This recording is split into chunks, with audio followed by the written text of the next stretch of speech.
excellent. I was driving home late from a training and I pulled off the interstate to get gas.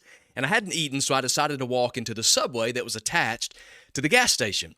And when I walked in, because it was a travel spot, there was a really long line. And so I just stood there, just watching people going through and ordering. And I personally would consider myself a professional people watcher. So I just couldn't help but notice the people that were around me. But one thing that began to stick out was how rude and how difficult people were being to the lady who was working behind the counter. And the lady behind the counter was probably in her early 60s, and she was working hard. She had a great attitude. She was serving everyone with just the patience of Job. And then when it was my turn, she began making my rotisserie chicken sub on Italian herbs and cheese, foot long. And as I typically do, I just began a conversation. And I complimented this lady on just her ability to stand there with such a good attitude, to be so patient and just serve everyone as well as she was doing. And what she said to me next, I just wasn't prepared for. She just said, "Oh, well, this is nothing." She said, "You wouldn't believe some of the things that I experience." And she began to tell me of the really difficult customers who come in and let's say wanted a tomato on their sandwich. And she said they would insist that they cut the tomato a certain way and it be placed on their sandwich. And then she told of a specific customer who had ordered a sub, who went to sit down and eat it, and then was unhappy with the way that his sandwich had been prepared. So he brought it up to the counter, he presented it to her, showed it to her, and then continued to pick it up and throw it over the counter and splatter the entire sandwich against the wall. I just couldn't believe what she was telling me. But then she looked at me and she said, "But for you, I'm going to fix you a Judy special." Now, her name was Judy, by the way. And she informed me that the sandwich that she was going to fix, that it wouldn't be fixed anywhere else at any other Subway because there was only one Judy and she only worked at that specific Subway. Now, the Judy special was that after she fixed my sandwich, you get to the end of the line with a Subway and they begin to wrap it up for you. Well, she began to carefully wrap my rotisserie chicken sandwich in such a way that when I began to eat it, the toppings wouldn't be falling out of the back because they were covered in chipotle sauce. And I don't know about you, but every time I eat a Subway sandwich, usually I'm driving, everything just falls out of the back. But you see, she took extra time to wrap it in such a way so that it wouldn't. No one has ever before or ever since wrapped a Subway sandwich that way. Now, I share this story a lot when I'm training businesses, just teaching them to elevate or enrich the experience of other people. You see, Judy created a powerful moment. She created a moment that not only impacted me, but now I share it with thousands of people everywhere talking about making a moment. See, this is the power of a moment. And today, I want to talk about the power of moments and how we as leaders can create them. Now, there are 3 specific opportunities that you have to make a moment, and we'll discuss what those are over the next few episodes. But today, we're just going to discover one of them.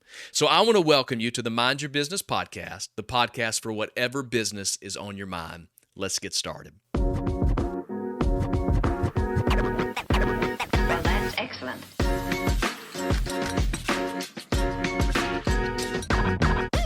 Well, thank you for joining me for another episode of the Mind Your Business podcast. If this brings value to your life, will you do me a favor? I would love for you to like, subscribe, and share this with other people, or even leave a review if you're listening. You have no idea how helpful that is, and I want to add as much value to as many people as possible. Now, like the Judy special, you can probably think about moments in your own life that stand out to you. I'm talking about the type of moments that go above the norm. They leave an impression on you. See, these are called peak moments. And peak moments are what stick out above everything else. These moments can be the best or even the worst of an event. And typically they would be maybe even the end of an event, the last thing that you remember. The Heath brothers write in their book, The Power of Moments, all about how to create these powerful moments. And they talk about these peak moments. So I want Dan to explain this concept to us because he's going to do such a good job explaining what it is to have a peak moment. There's a puzzle about our memories of experiences. Let's call it the Disney paradox. And if you've been to one of the Disney theme parks, you'll know exactly what I'm talking about. If we were to sample your happiness level at, say, a couple of dozen different moments over the course of your park visit, my guess is that in a majority of those moments, you would actually be happier sitting on your couch at home. It's less humid there, less crowded. You can get a hot dog for less than $10. But as we reflect on our park visit, it might be one of the highlights of the year. Why is that? Well, psychologists know that our memories of our experiences are not really fair. We don't just take an average of our moment-by-moment sensations when we reflect on our experiences. Rather, we remember snippets, scenes, moments. And in particular, there are two moments that we disproportionately remember. The peak of the experience, which is either the best or the worst moment, and the ending. So when we look back on Disney, we tend to remember the roller coaster moments, the sweet family moments, the surprises. But we don't recall that moment-to-moment sweatiness and irritability. Now, when we talk about creating better experiences for the people we care about, whether that's our customers, our patients, our students, or our kids, what this means is that we're really talking about creating better moments. Great experiences hinge on peak moments. But there's a problem, because we're not trained to build peak moments. We're trained to fix problems. We think that to create better experiences, we take a survey and we collect all the complaints and criticisms and we fix those things. But fixing problems doesn't make people happy. Fixing problems whelms people. Not overwhelms, not underwhelms, whelms. If you drive down a stretch of the road with no potholes at all, you're not ecstatic, you're whelmed. If your cable TV functions exactly as it's supposed to, you're not happy, you're whelmed. So if this is the reaction that we want from people, we need to start building peaks. Let me give you an example. There's a hotel in Los Angeles called the Magic Castle. You're seeing scenes of it here. It's not a lot to look at, is it? The amenities aren't that great. Would you be surprised if I told you this is the number 2 rated hotel in Los Angeles based on thousands of reviews on TripAdvisor? How could that be true? There's a phone by the pool. It's cherry red. You pick up the handset, you hold it up to your ear. Someone answers and says, "Popsicle hotline, may I help you?" You can order up grape or cherry or orange popsicles delivered to you at poolside by someone on a silver tray wearing gloves like an English butler, all for free. There's a snack menu where you can get Cheetos and Cracker Jacks and cream soda, all for free, just for asking. There's a board game menu. There's a movie menu allowing you to check out things for free. There are magicians doing tricks in the lobby in the mornings. You could even drop off your laundry. They'll have it done, washed, and folded by the end of the day. And now you're starting to get a feel for how this unassuming place could be the number 2 hotel in LA, just ahead of, you see that? The Four Seasons Beverly Hills. What this teaches us is something so important. Great service experiences are mostly forgettable and occasionally remarkable. People are willing to forget a lot of average, a lot of mediocrity, as long as there are some moments that are special. But those moments don't create themselves. And if we don't invest in those remarkable moments, look at what we're left with. If we want to improve the experiences people have, we've got to stop fixing potholes and start building. Wow, what a powerful concept. We have to stop filling potholes and start building peaks. I think this is a powerful reflection for all of us as leaders. I want to ask you this question as a leader in your organization.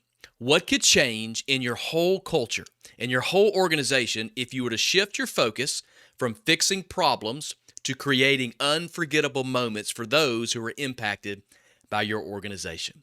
So if you stop worrying about fixing all of the potholes or the problems, and you focused on creating unforgettable moments, how could that impact the people internally and externally from your organization? So I guess the question is, how do we create meaningful moments? Well, there are 3 specific naturally occurring opportunities that if we treat with intentionality, we can find meaningful moments. Now, there are moments of transition, which we'll talk about today, moments of milestone, and moments of pain, which we'll talk about in the coming episodes. Today, we're going to discuss the moments of transition. So make sure you subscribe for the upcoming episodes as we get to the others in the weeks to come. So let's talk about moments of transition. Take a second and just think about a big moment in your life. Just go ahead, scroll through all the reels in your mind and just pull one out. There's a good chance it was a moment of transition. So, for example, maybe you recalled a graduation, getting married, becoming a parent, retiring, or moving. All of these are moments of transition. These moments occur naturally, but if treated with intentionality, they can become memorable and really powerful. For example, let me give you just a big overarching transitional moment that most of us have experienced. Your first day at a new job. See, this is a moment of transition, but in most organizations, it's not very memorable. Most people show up with little fanfare or even preparation. It's just like you're another item on an assembly line. You're taken into an empty cubicle. Maybe they didn't even notice that you were coming that day. You're given a binder of paperwork, things to read and things to sign, and then you're told to watch some orientation videos so that you know all of the rules of the workplace. And then this entire experience that you're having as people are coming by and they're handing you stuff and they're like, oh, we didn't realize you were coming today. They're not prepared. Maybe you just feel like an inconvenience to the entire company. See, this is a missed opportunity to provide a peak moment. But remember the word intentional. So if we take this experience and we become transitional or intentional with this transition, it can become powerful. For an example, John Deere Asia was struggling with employee engagement.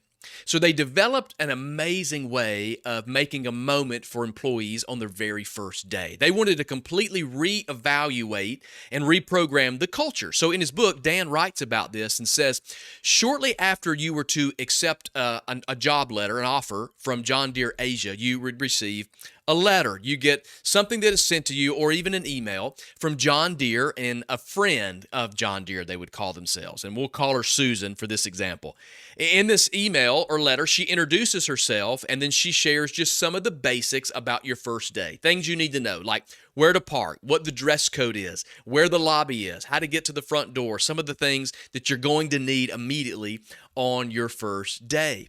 And then she tells you she's going to be in the lobby waiting to greet you at 9 a.m. as soon as you arrive. And then when your first day comes, you park in the right place because you've already been told where to park. You make your way to the lobby. You know exactly where it is. And as soon as you walk in, there she is. There's Susan. And you recognize her because of her photo. And then when Susan greets you, she points to a large flat screen monitor in the lobby. And there's a giant headline that says, welcome, whatever your name is, John. Susan then personally walks you to your cubicle, to your workspace, and when you get there, there's a 6-foot-tall banner that's sitting right next to it. And it's tall so that it lets everyone in the office know that there's a new hire working in the office. So throughout the day, people stop by, they introduce themselves, and they welcome you to John Deere. And then as you're getting settled in your workspace, you notice that the background image on your monitor, your computer that's already set up for you, there's a beautiful picture of a John Deere tractor and lots of John Deere equipment on a farm at sunset. And there's a caption that says, welcome to the most important work that you'll ever do. And then as you begin to open up your computer, you're getting settled, you notice you have an email. You already have your first email and you just got to your desk. But it's from Sam Allen, the CEO of John Deere. And in the email is a short video, and he talks a little bit about the company's mission, which is to provide the food, shelter, and infrastructure that will be needed by the world's growing population. And then he closes it by saying, enjoy the rest of your first day. I hope you'll enjoy a long, successful, fulfilling career as a part of the John Deere team. Notice how impactful the moment already is in the day. And then you notice right there on your desk, there's a gift. It's a stainless steel replica of John Deere's original self-polishing plow, created in 1837. And there's a card that goes with it that explains why farmers loved it and why it's so important to John Deere. And then at midday, Susan comes in and she collects you to take you to lunch off-site with a small group of people. They ask you about your background and about your family. You tell them about your life, and then they begin to introduce themselves and tell you about some of the projects that they're excited about working on at John Deere. And then later in the day, the department manager, which is your boss's boss, comes over, introduces himself, and says he's going to take you to lunch in the next week. And then when you leave the office that day, you're thinking, wow, this is incredible. I belong here. I'm a part of this. And the work that we do here, it really matters. See, this is a moment. What an incredibly memorable, first day. So you can clearly see how this would be a day of transition that you would never forget. And it's important to understand in this example that the first day was going to happen regardless, but one was full of intent and one wasn't. And you, as the leader, you have the power to help make transitional moments special. Another perspective of transition to consider is in hard or unpopular times of transition. There was a 2019 study by the Institute of Public Relations, and they found that 70% of change efforts fail due to employee resistance because most people are just resistant to change or to transition. In other words, inside of an organization, when change was attempted, 70% of the time it failed because people resisted the change that was happening, because sometimes change can be difficult. Steve Jobs was a masterful leader, and he was so masterful in 2002, he gave what I would consider a master class in turning a difficult transition into a memorable moment. See, at this time, Steve was trying to get Apple developers to move from Mac OS 9 to Mac OS 10. And this was two completely different worlds. And he received a lot of resistance and pushback because of this monumental change. So at the Worldwide Developers Conference, WWDC, their large conference they do every year, in 2002 that year, Steve actually opened up the event with a mock funeral. He had a large coffin on the stage, and smoke began to come out from under the stage, filling everything up around the coffin. The side screens had stained glass windows that popped up as if they were in an old church. And then Steve Jobs comes out with an oversized box of Mac OS 9, walks over to the coffin, puts it inside, closes the lid, and puts a rose on top. Then he begins to eulogize Mac OS 9, saying this: Mac OS 9 was a friend to us all. He worked tirelessly on our behalf, always hosting our applications, never refusing a command, always at our beck and call, except occasionally when he forgot who he was and he restarted. See, in this moment, he didn't just give a speech. He didn't just share a story. He didn't just walk out and demand that something was going to happen. No, he provided a ceremony. He made a moment. Sure, it was a funny eulogy, but it sent a clear message to all the developers in the room that there's no going back. OS 9 is dead. And after that day, it was never addressed again. It was done. Now, it was a lighthearted, but it was a sincere moment. It was a sincere way to provide everyone with a moment of finality and a clear, intentional, memorable moment of transition. So my question is, as we talk through this power of a moment, especially in transition, are you starting to see how powerful they can be? So how can you begin to make meaningful moments for those that you have influence with? How can you begin to apply this in your context and in your organization? Well, it really starts with taking inventory of some of the transitions that are in your organization. And then you just be intentional with those moments. So there's a few that I'll just tell you today that I think you can work with. There's some moments of transition that are pretty common to us all. And the first thing that I could tell you that you could do is to celebrate fun transitions. Celebrate the fun transitions that happen in your organization. See, some transitions are just fun. They're exciting, like the first day on the job, when you're excited to get to work, when you're excited about this new adventure, this new opportunity, this new challenge that's in front of you. It's exciting.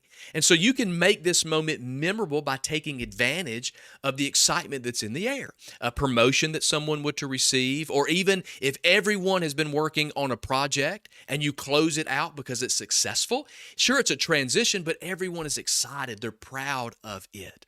Now, these are all fun opportunities that can be more than just a fleeting moment. They can be peak moments. Oftentimes, we don't take the time to slow down and to celebrate in such a way in a moment of transition. So almost it can feel like, wow, did we even do that? Did we even accomplish anything? We've already moved on so fast. That day came and it went, but it doesn't stand out. In that moment of excitement and transition, you can make it memorable. Another thing that we can do is we can care for difficult transitions. Care for difficult transitions. Not every transition is exciting. Not every transition is happy. There are some transitions that happen in our organizations that just aren't fun at all. Now, we are tempted to surrender ourselves to negativity when these moments happen. We could either surrender to it or we could turn it into a peak moment. We could turn a pit into a peak. Just like Steve Jobs did with the mock funeral for OS 9, we can be intentional with helping people heal and move forward. Steve Jobs respected everyone in that moment. He knew how they felt so strongly about the work and the development they had done, and all of that was about to go away. But he took a moment, even in difficulty, to help them transition. He cared for them in that moment. These moments for you in your organization could be a change of leadership. It could be a merger or an acquisition. It could be restructuring or downsizing. There's so many different things that could be happening. All of these are difficult transitions that require care. But again, my encouragement is not to surrender to defeat in these moments. No, it's just to be intentional and create a meaningful moment. You can take advantage, even in the difficult moments, to create something that stands out and creates a positive moment for people. The third one I'll give you, and this one is a lot of fun, is that you can create transitions. You can be creative and create transitions. See, this third opportunity gives you creative freedom. Let me explain. People have a natural desire for transition. Even if we don't recognize it, we just have this natural desire to have transitions in our life. Think about it this way. Every January, millions of people commit to New Year's resolutions. We make these resolutions in January because it's a transition from an old year to a new year. Now, you know this as well as I do. Nothing magical changes when the calendar turns over, but it creates a moment that signifies that the me of last year is not the me of this year. The old is gone. This is a fresh start. The truth is that a fresh start that we're looking for, they can happen at any time. It just has to be created. You can take a moment to create something in such a way that you have an opportunity to go, we're going to create a special, memorable moment. We're going to create a peak for people. Let's find a way to create a transition. So you're thinking, well, how does that even work? Well, let me give you a few that were written in the book by the Heath brothers. They talked about some things that banks could do to create memorable moments in moments of transition. And I thought they had some great ideas. One, they offered a suggestion that when someone adds a spouse's name to a bank account, that they could send them a wedding gift because it signifies someone's gotten married, or they could offer free financial counseling to engaged couples. It's something extra that they could do that just creates a meaningful moment. It's creative. They also shared of a Canadian bank where a little boy brought in $13.62 out of his piggy bank to open up his first savings account. And when the little boy brought this in, the bank actually rounded up the amount to $20. Now, you know, for that child, that was a big moment to get $20 from 13. And of course, it made a lasting impression or a peak moment for those parents. So my question is, as we think about creativity, what are you going to do in your organization to provide meaningful peak moments in transition? Whether they're fun transitions, whether they are difficult transitions, or whether they are just something that you can create to make a moment. What are you going to do to take advantage of transitions to make an incredible moment? Now, I would love to help you. I would love to help your organization be the best that it can be. I want to remind you, you can use the link in the show notes to schedule a free 15-minute personal consultation with me just to see how I can add value to you and to your organization. Now, as always, be sure to share your thoughts across all of my social platforms. I would love to hear from you, get feedback about the podcast and some things that you're doing. And always, if this adds value to you, I'd ask you to like, subscribe, and share this with other people. If you're listening by a podcast, leave a review. This just helps make sure that we can reach as many people as possible. Now, make sure that you come back for the episodes that are coming up, as we're going to talk about how we make moments out of other areas of our organization, so you're not going to want to miss it. So go create a meaningful moment, and we'll see you on the next one.